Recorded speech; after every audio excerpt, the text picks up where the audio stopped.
So, since it is just a few questions, I think for our viewers it will be the most interesting part is your connection with Viktor Frankl. How were you personally touched by him, like this sense of being and sharing space with Viktor Frankl? Do you mean how I met him or how I was how you related to him, like to get this kind of people can get your experience of Viktor Frankl? It's just one short story. I was a medical student at that time. I had a very small room and I had no shower. So in my house we had a big sauna, and Viktor Frankl visited the sauna every Friday. So once I went down, and it was the 30th of January 1987. So on Monday, this Monday, it will be 30 years that I met Viktor Frankl. So this is an anniversary. And he frankly allowed me to talk to him, and I went with him into the sauna, and so there our talk started. We had a very natural encounter, without clothes and just with a towel and in a very high temperature. And after that I accompanied him, and then he invited me in his home, and so I started a connection in studying logotherapy and existential analysis, in meeting him every Friday at 12 o'clock for about 2 years. After that, the sauna closed. We were having telephone calls every day, and so I became his student, later on his assistant, because at the age of 85 or 86, he again started to give university lectures, and then I was assisting him in the General Hospital, in the Psychiatric Hospital of Vienna, and helping him for the next 5 years to make his lectures in front of about 700 people and students. So it was a very interesting way to become connected with him.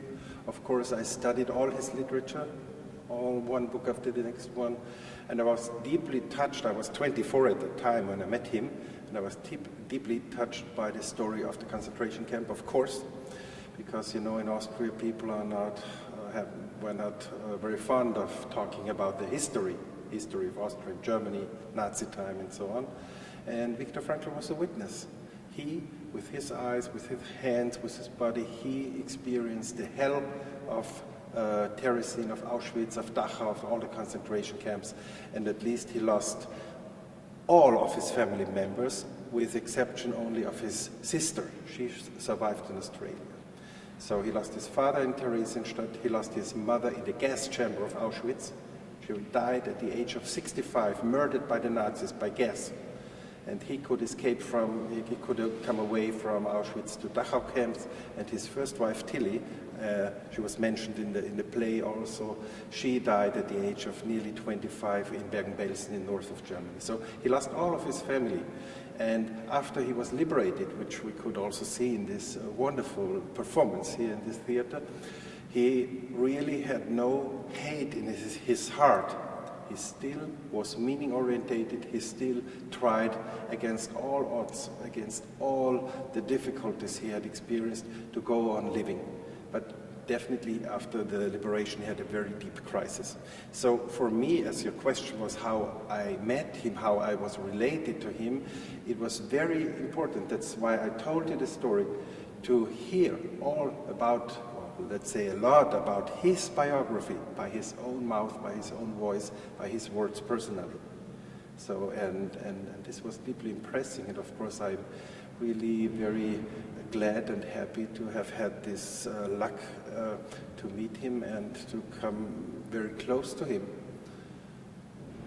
So now there is this play in St. Petersburg, which was Leningrad, and of course you probably know the history of the Leningrad blockade, yes. And yesterday there was a celebration of its Gorod, Leningrad, yes. So during the World War II, this city suffered a lot, and yes.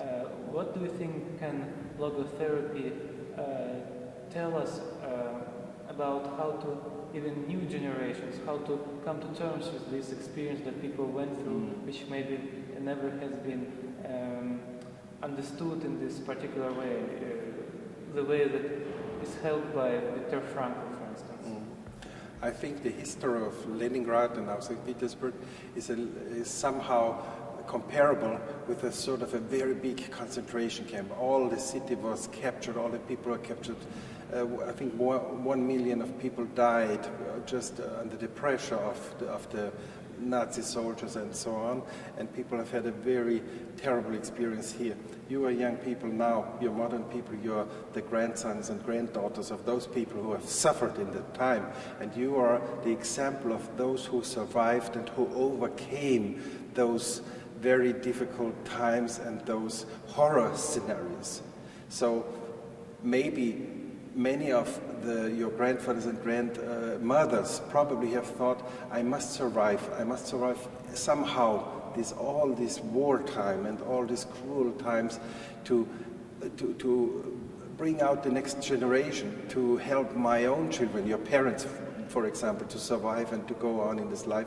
And now you are a young generation in the year 2017, and Leningrad, or nowadays St. Petersburg, is still alive and is more alive than ever before, in science and in culture and in a human way of life. So I think what Frankl called the meaning orientation and the idea to have a task, a purpose to survive for, is implemented in all human beings. Or it's already inside every human being, but people have to be encouraged by other people, or by teachers or psychologists or psychotherapists, or by philosophers, by other strong people. They have to be encouraged to go on in life, and not only to survive, but to start living again. So life, it's not only about surviving and come over some critical situations. Life is also existing of having a meaningful, a happy, a lucky life, and a life full of fulfilling situations in life. And probably your young generation, you are now the witnesses, you are the proof of that your ancestors have overcome the suffering of the old time. So Viktor Frankl spoke about, I don't know how it is in English, about ultimate meaning. Yes, it's a higher meaning. Higher meaning. Can you say a few words about what it is, how one can be in touch with it? I think there is nothing better to see this theater play, this performance of Человек, if I pronounce it correctly.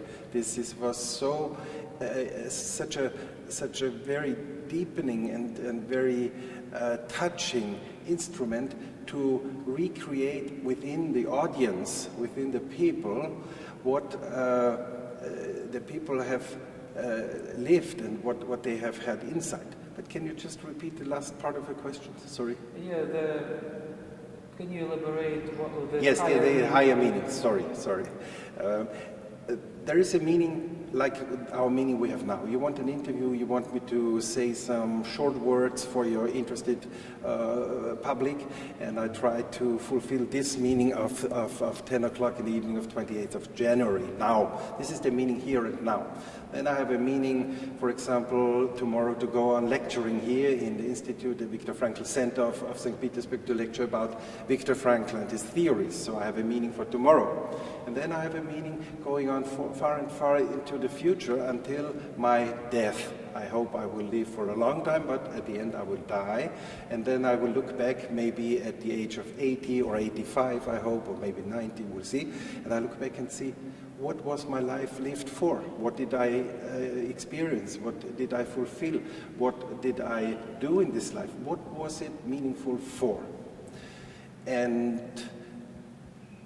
I will get a lot of answers. The older I get, I will get more and more answers. I'm 54 now. I know the meaning of 54 years of my life. I do not know the meaning of 60 years of my life. So at the end, there probably must be, as Frankl said, as many religious people, as many philosophers say, there must be a higher meaning. The higher meaning means we experience situations like a concentration camp, like it was presented here, where Frankl also describes that he and all the other people, they could not understand what was going on. They could not understand at all what was happening. There was no email, no SMS, no smartphones and so on. There was no news. The people were alone and some were for months and years, and they didn't know anything. What maybe about a possible liberation. They had no future in that way. They had no idea that maybe there would some help be coming, and then they started to believe. And the belief is more than a confessional, religious confession. The belief is an inner strength, a belief in a deep belief in a higher meaning, that it somehow, what happens now, must have any meaning, must make anything, something with a human person, even if you die in concentration camp, and if you will never know it. So knowing is different from believing, and the belief, the faith is more than, let's say, a religious faith in that way, in a common sense of way. It is being convinced inside yourself that your life has meaning. And Viktor Frankl said, if there is a meaning in life, then this meaning cannot be destroyed, and it must be here all the time, under any circumstances. Otherwise, it would not really be a meaning, you know? So, the last, or probably the question before the last, is this meaning, it seems, kind of belong, as far as I understand his work, to the realm of spirituality. To the realm of spirituality. Yes. So has Frankl ever spoken about his spiritual maybe experience before or after concentration camp, or maybe during? Of course. I mean, he was heralded from a Jewish family, but they were very liberated Jews, very not Orthodox, and he was praying, let's say, every day or every week a little bit. But in concentration camp, he started to pray more, especially the Psalms of the Bible. He tried to remember. And we know that especially after concentration camp, Viktor Frankl, he did not turn to become more religious, but he paid attention to pray a little bit every day. He read in the Bible every day, in the let's say, Old Testament, and only in some special chapters, mostly some of the Psalms, yes? And if you, the last words that I also could read a little bit in Russian language were his last words of the book Man's Search for Meaning, or Сказать жизни, да, is it like in Russian, I think?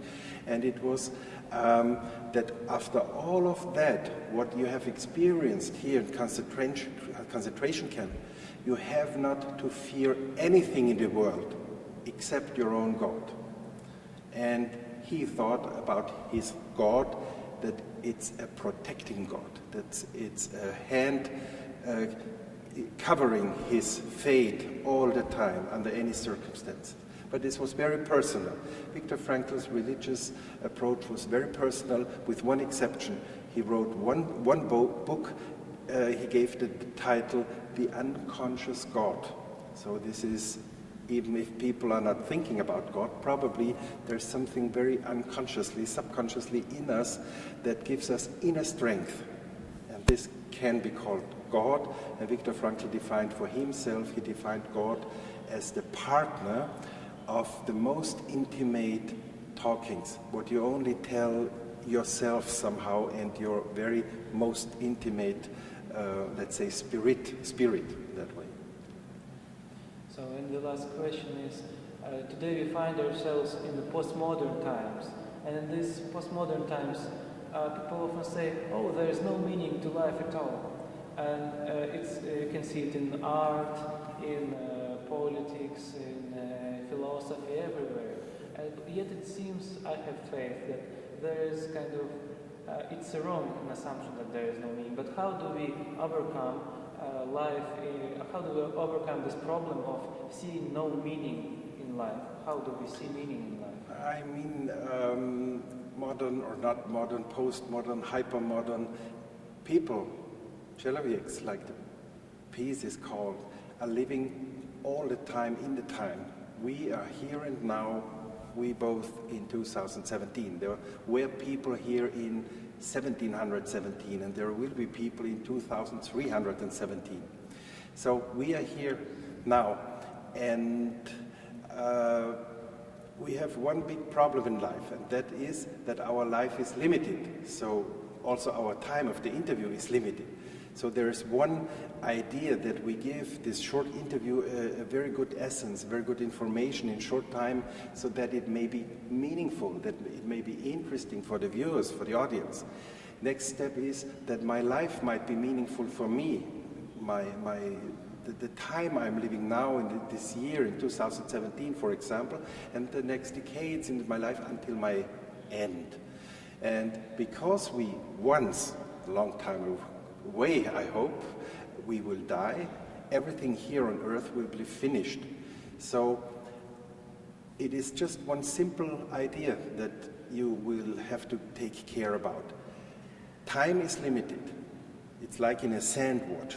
The sand is running from up to down, and you cannot turn this watch. You cannot turn it. And you lose every day of your life, you lose one day, and it depends on you if it is a winning day, if you can store it in your biography, in your written life, in the book of your life, or if you waste it. If you say, I've been sleeping, I haven't done anything, I have not been very useful or productive, and I cannot remember what I did the last weeks or months. So to find meaning means, in a very smart way, not to waste time and not to waste possibilities. Just the last sentence, Viktor Frankl really tried us to make us aware of creating reality out of possibilities. We have possibilities every day, but we do not fulfill all of them. But it's important to make some of them real, like this wonderful evening here in your wonderful theater in St. Petersburg. This is reality now in my life. Thank you very much. It was a very interesting interview. Большое спасибо. I thank you very much, and thank you very much for your interest, and good luck to all of you. Thank you so much. Большое спасибо.